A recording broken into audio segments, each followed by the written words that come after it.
साथियों, ये एक सिक्का है। क्या है? सिक्का है। सभी जानते हो ना, ये एक सिक्का है। अब सिक्के से संबंधित एक कहावत याद आती है कि एक सिक्के के दो पहलू।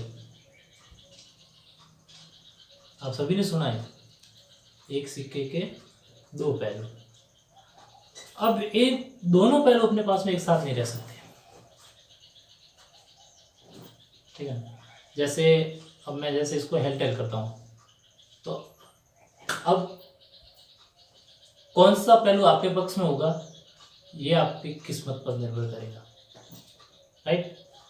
जैसे अब मैं ऐसे करता हूँ, किस हाथ में सिक्का मिलेगा वो भी आपकी किस्मत पर निर्भर करता है, ठीक है। मैं ऐसे रख के, ऐसे घुमा के फिर ऐसे करता हूँ, ये भी आपकी किस्मत पर निर्भर करेगा। लेकिन मैं सिक्का आपके सामने रखूं,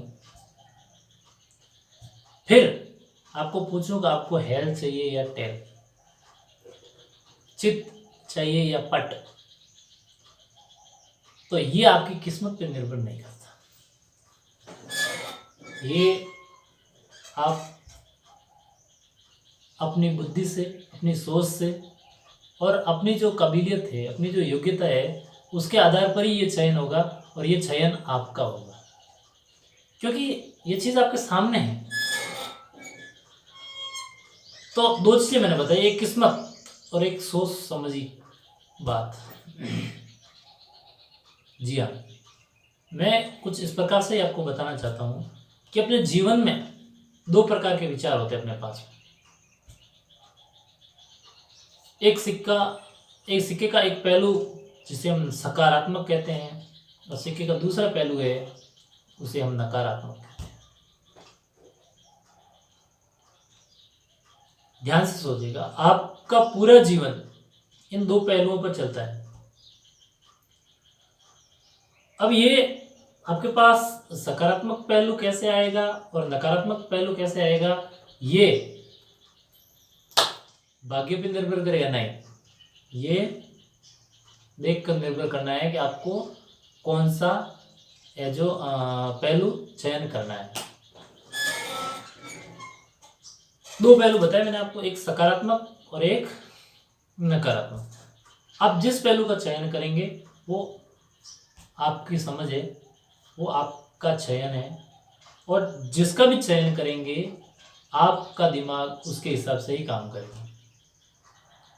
इसलिए आपको अगर सकारात्मक सोच रखनी है तो आप सकारात्मक पहलू का चयन कीजिए, और आपको अगर नकारात्मक सोच रखनी है तो नकारात्मक पहलू का चयन कीजिए। अब आप प्रश्न ये उठता है कि चयन कैसे किया जाए। सही समस्या भी खड़ी होगी कि चयन कैसे किया जाए। तो चयन तो जैसे आप सिक्का देख के बता सकते हो कि भाई आपके सामने चित्त है, और आप चित्त बोलोगे तो आपको चित्त मिलेगा। अगर आप देख रहे हो फिर भी पट बोलोगे तो पट ही मिलेगा ना। समझ आ रही है? तो ऐसे व्यक्तियों को फॉलो करो, ऐसे विचारों को पढ़ो जिसमें सकारात्मक ऊर्जा भरी हुई हो, जिससे मानसिक विकास होता हो, न कि मानसिक विकार उत्पन्न होते हो। विकास सकारात्मक शब्द है और विकार नकारात्मक शब्द है। ऐसी चीजें पढ़ो, ऐसे लोगों के साथ में रहो, ऐसे विचारों को पढ़ो और ऐसे लोगों को या लोगों का अनुसरण करो जिससे आपके मन का विकास हो। ये तो है सकारात्मक पक्ष। अब देखो, व्यक्तियों का चयन करना, इस प्रकार के विचार पढ़ना, ये सब आपके ऊपर निर्भर करता है, आपके ऊपर कोई भी थोप नहीं सकता। तो आपको समझ में आ गया होगा कि मैंने आपको एक छोटा सा पहलू समझाया है, एक सिक्के के दो पहलू। एक पहलू अब चितपट भूल जाइए, सकारात्मक और नकारात्मक लीजिए। अब आपको कौन से पक्ष का चयन करना है, विकास या विकार। देखो, आप नकारात्मक चीजें पढ़ोगे, नकारात्मक लोगों के साथ में रहोगे, तो आपका मानसिक संतुलन है वो विकार होगा। विकार मतलब उसमें त्रुटि आएगी, वो मतलब थोड़ा क्या है, सोचने की शक्ति नहीं बढ़ेगी उसमें, और थोड़ा आपको अजीब लगेगा। और जबकि विकास यानी सकारात्मक सोच पढ़ोगे तो आपको ऊर्जा मिलेगी, अरे वाह ये कितना अच्छा काम है, ये वाह कितना अच्छा काम है, इन्होंने बहुत अच्छा किया है, बहुत अच्छा किया है। ठीक है ना। अब हर व्यक्ति पूर्ण रूप से नकारात्मक नहीं हो सकता और हर व्यक्ति पूर्ण रूप से सकारात्मक भी नहीं हो सकता, ये बात भी तय है। लेकिन जो व्यक्ति सकारात्मक पहलू का पक्ष लेता है वो हर व्यक्ति के अंदर से जो सकारात्मक चीज़ें होती है उसको अपने पास रखता है और बाकी की चीज़ों को नज़रअंदाज कर देता है। और जो नकारात्मक पहलू का व्यक्ति होगा वो उस व्यक्ति की नकारात्मक बातों को तो करेगा या उसके ऊपर ध्यान देगा नकारात्मक बातों पर, और जो उसके सकारात्मक विचार है उसको वो छोड़ देगा। इसलिए तो लोगों को, कुछ लोग होते हैं जैसे एक ही व्यक्ति होता है, कुछ लोगों को वो व्यक्ति बुरा लगता है, कुछ लोगों को वो व्यक्ति अच्छा लगता है। क्या कारण है? यही कारण है कि वो जो दो लोग हैं उनकी सोचने की शक्ति ही उस व्यक्ति को दो भागों में बांटती है। वह व्यक्ति जो सकारात्मक है उसको उसके अंदर के सकारात्मक गुण दिखते हैं और वो उसका अनुसरण करता है। वह व्यक्ति है उसको इसका नकारात्मक गुण दिखता है तो वो नकारात्मक पहलू पे उसकी दोष निकालता है, कमियां निकालता है। तो समझ में आ गया ना, ये व्यक्ति है जिसका एक भाग सकारात्मक इधर, एक भाग नकारात्मक इधर, कोई भी साइड में मान लो, लेकिन बात यही है।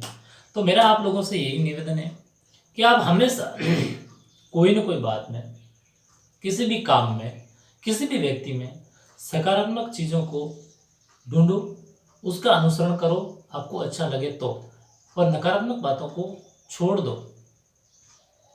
आप जितना ज़्यादा सकारात्मक सोचोगे इतना अपने आप को सकारात्मक बना सकोगे और आपसे जुड़ने वाला हर व्यक्ति भी आपको अगर अनुसरण करेगा तो वो भी सकारात्मक ही बनेगा और सकारात्मक समाज ही विकास की ओर बढ़ता है और नकारात्मक समाज होता है वो विकार की ओर जाता है।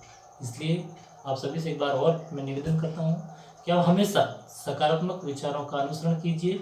जय हिंद।